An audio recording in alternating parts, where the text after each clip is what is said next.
जय हिंद छात्रों, स्वागत है आप सभी का आपके प्यारे से YouTube चैनल RKM शिक्षा पर। बच्चों, क्लास 11th की फिजिक्स हम लोग यहाँ पे पढ़ रहे हैं और क्लास 11th की फिजिक्स में सरल रेखा में गति यानी कि motion in a straight line चल रहा है। और इससे पिछली क्लास में मैंने आपको दूरी और विस्थापन के बारे में पढ़ा दिया था कि दूरी क्या होती है, विस्थापन क्या होता है, इनके मात्रक क्या होते हैं, इनमें क्या संबंध होता है और इनमें क्या अंतर होता है। ये सारी बातें हो गई हैं। आज उसके आगे हम लोग पढ़ेंगे। आज हम लोग पढ़ेंगे सरल रेखा में गति के बारे में। तो सबसे पहले हम पढ़ेंगे इसमें चाल के बारे में। बच्चों, चाल क्या है? तो बच्चों, चाल क्या होती है? तो किसी वस्तु द्वारा तय की गई दूरी तथा दूरी को तय करने में लगे समय के अनुपात को चाल कहते हैं। तो चाल क्या है? किसी वस्तु द्वारा तय की गई दूरी, अर्थात हम यहाँ पे बात करते हैं कि अगर कोई व्यक्ति एक शहर से दूसरे शहर जा रहा है, ये प्रथम शहर है और ये द्वितीय शहर है, दूसरे शहर में जा रहा है, ठीक है। तो बच्चों, अगर इन दोनों शहरों के बीच की दूरी मान लीजिए 80 किलोमीटर है, ठीक है, और इस व्यक्ति को कार से जाने में 2 घंटे का समय लगता है। कितना समय लगा? 2 घंटे का, 2 आवर का। तो इस व्यक्ति की चाल कितनी हो जाएगी? ये चाल हो जाएगी यहां पर 80/2, यानी कि कितना आ गई? ये आ गई बच्चों 40 किलोमीटर प्रति घंटा। ये आ गई इस व्यक्ति की चाल, ठीक है। चाल को हम यहां पर v से लिखेंगे, तो v बराबर हम लिख सकते हैं दूरी बटा समय। s को लिख रहे हैं दूरी से, ठीक है। s क्या है? दूरी है, और समय क्या है? t है। तो ये तो हो गई बच्चों चाल। लेकिन आपको पता है कि आपने देखा कि 2 घंटे में किसी ने 80 किलोमीटर दूरी तय की, तो क्या वो व्यक्ति 40 किलोमीटर प्रति घंटे की रफ्तार से एक समान गया होगा? ऐसा तो होगा नहीं। कभी उसने बीच में ब्रेक लगाई होगी, कभी उसके सामने कोई जानवर आ गया होगा तो उसकी स्पीड कम करनी पड़ी होगी, कभी उसको रेड लाइट पे खड़ा होना पड़ा होगा। कहीं जा रहा है, रास्ते में लाल बत्ती हो गई तो क्या होगा? खड़ा करना पड़ेगा गाड़ी को। अब कहीं पर हो सकता है वो होटल में रुक के खाना भी खाया हो या चाय पिया हो। तो इन सारी एक्टिविटी में वो रहा, इन सब चीज़ों में वो सम्मिलित हुआ, लेकिन हमने तो उसकी चाल निकाल दी 40 किलोमीटर प्रति घंटा। क्यों?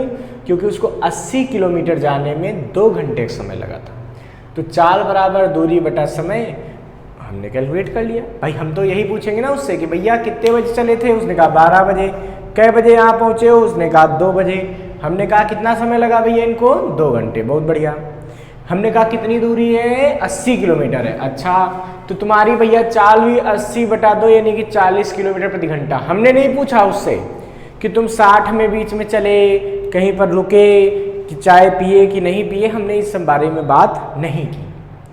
तो ये जो चाल होती है, ये होती है बच्चों औसत चाल। ये क्या होती है? ये होती है औसत चाल। तो औसत चाल मतलब हमने यहां पर पूछी। चाल 2 तरह की अभी बेसिकली हम लोग पढ़ेंगे। एक हो गई औसत चाल। तो औसत चाल कौन सी है?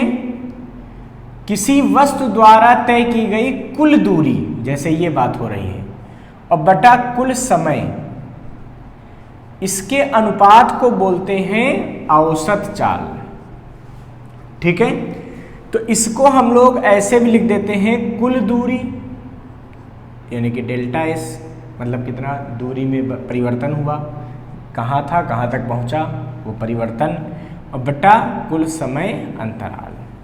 तो v बराबर हो गया delta S upon delta T. लेकिन एक होती है बच्चों तत्कालिक चाल।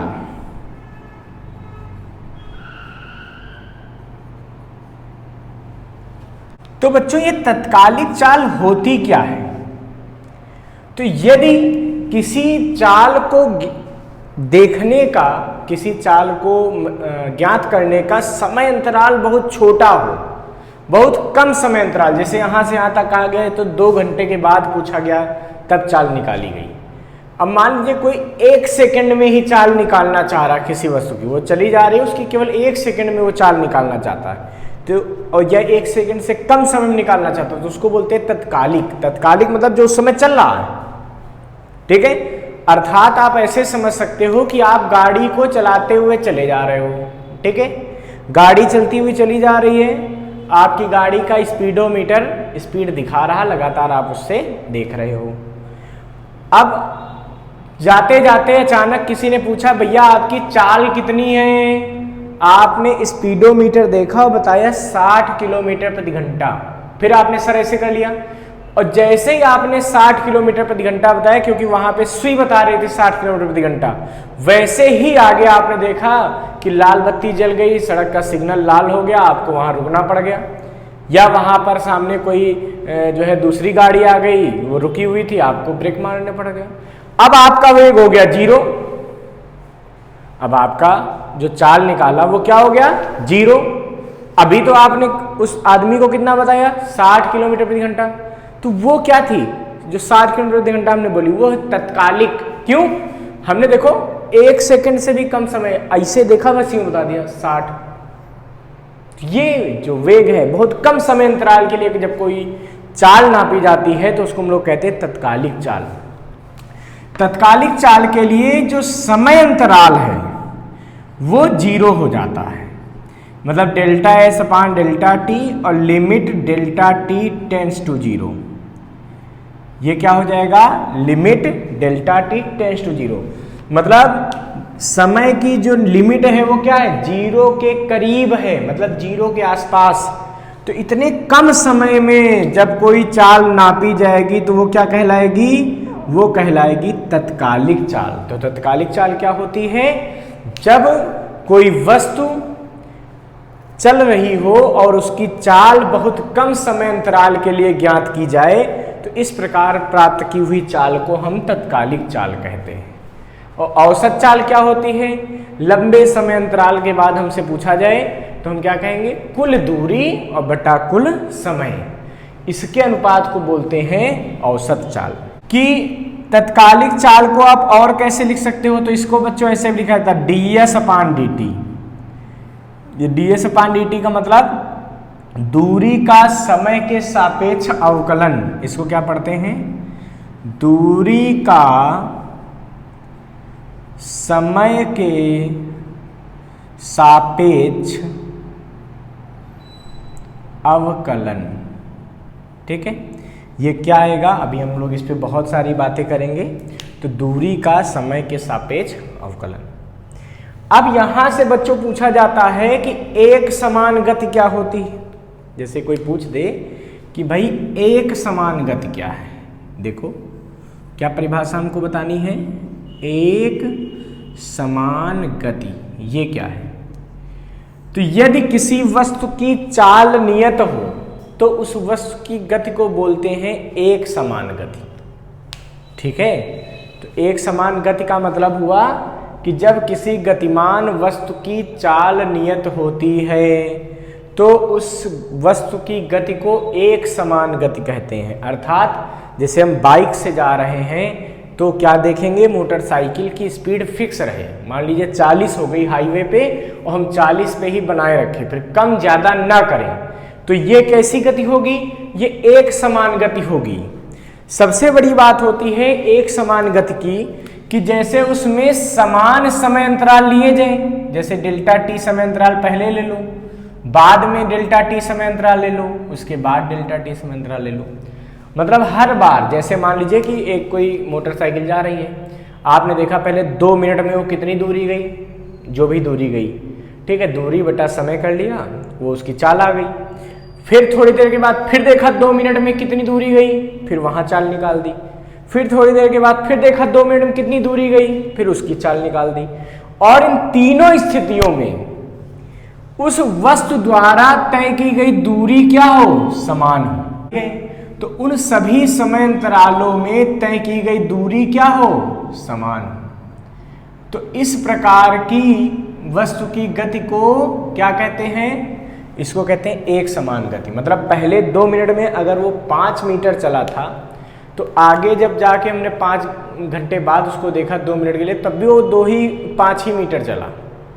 पहले 2 मिनट में 5 मीटर, तो बाद के 2 मिनट में 5 मीटर। तो हम कहेंगे इस वस्तु की चाल कैसी है, एक समान है। इस वस्तु की गति कैसी है, एक समान गति है। ठीक है। अब असमान गति क्या होती है, सीधी सी बात है, असमान गति ये क्या है। तो जब किसी वस्तु के लिए समान समय अंतरालों में, मतलब हर बार समान समय अंतराल लेंगे, जैसे 2-2 मिनट के लिया, लेकिन हर बार उसकी जो दूरियां हैं वो अलग आए। जैसे पहले में दूरी कुछ और आई और दूसरे में उतने ही समय में उसने कुछ और दूरी तय की। ठीक है। तो हम कहेंगे कि ये वस्तु की गति कैसी है, ये असमान गति है। तो एक समान गति क्या होगी कि समान समय अंतराल अलग अलग ले लो तो उन सब में क्या है, समान दूरी तय हो जाए। और असमान गति क्या है, लिए गए विभिन्न समान समय अंतरालों में असमान गति का होना, असमान दूरी का चलना, वो असमान दूरियां तय करते हैं। असमान दूरी का तय करना क्या कहलाता है, असमान गति कहलाता है। ठीक है। इसको आप लोग लिख लीजिए फटाफट बच्चों। अब अगली बात बच्चों आती है वेग क्या होता है। चाल के बारे में आप समझ गए, वेग क्या है। तो किसी गतिमान वस्तु द्वारा नियत समय अंतराल में तय किए गए विस्थापन तथा समय अंतराल के अनुपात को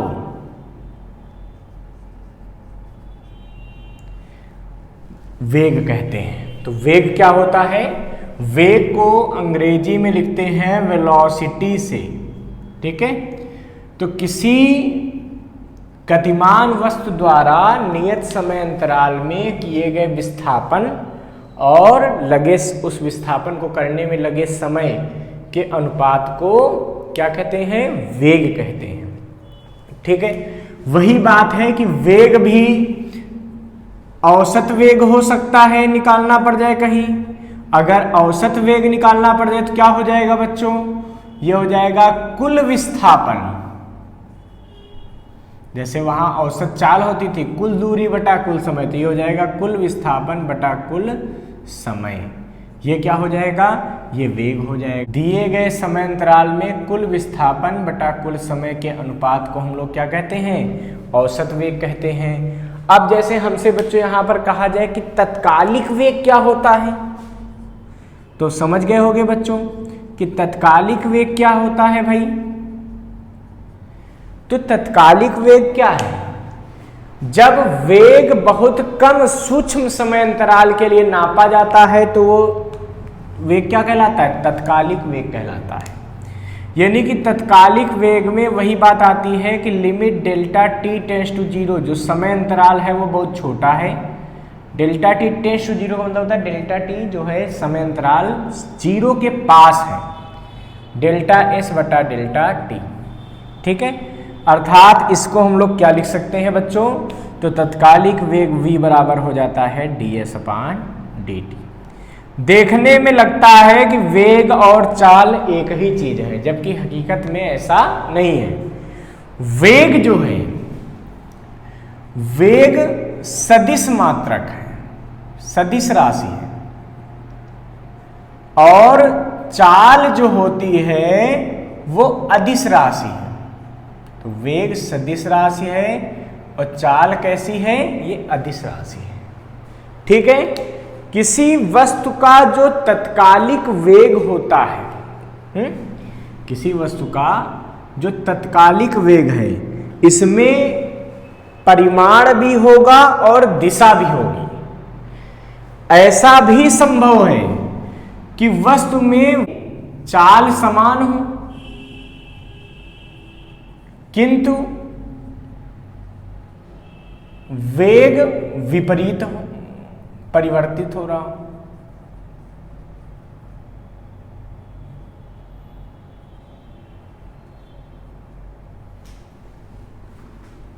ऐसा संभव होता है कि चाल समान हो किंतु वेग परिवर्तित हो।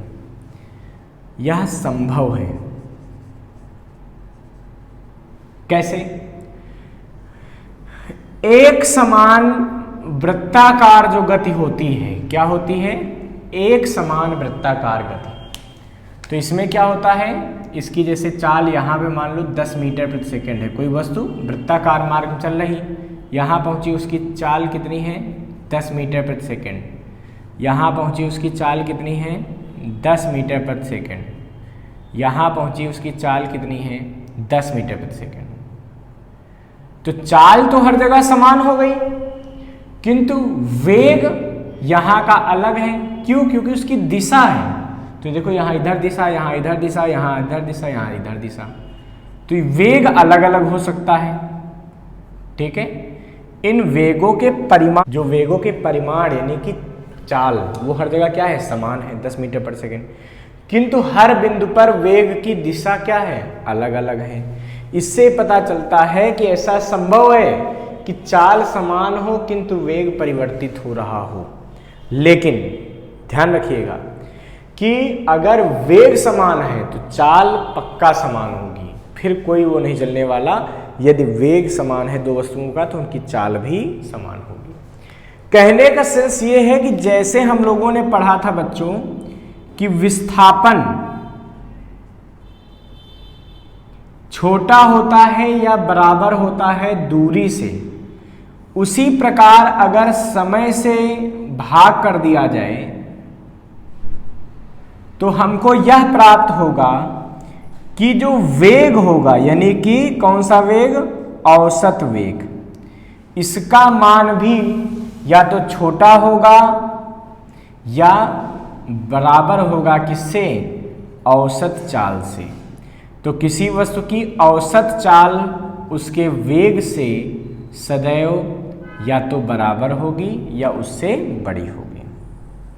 ठीक है, इस चीज को आप लोग नोट कर लीजिए।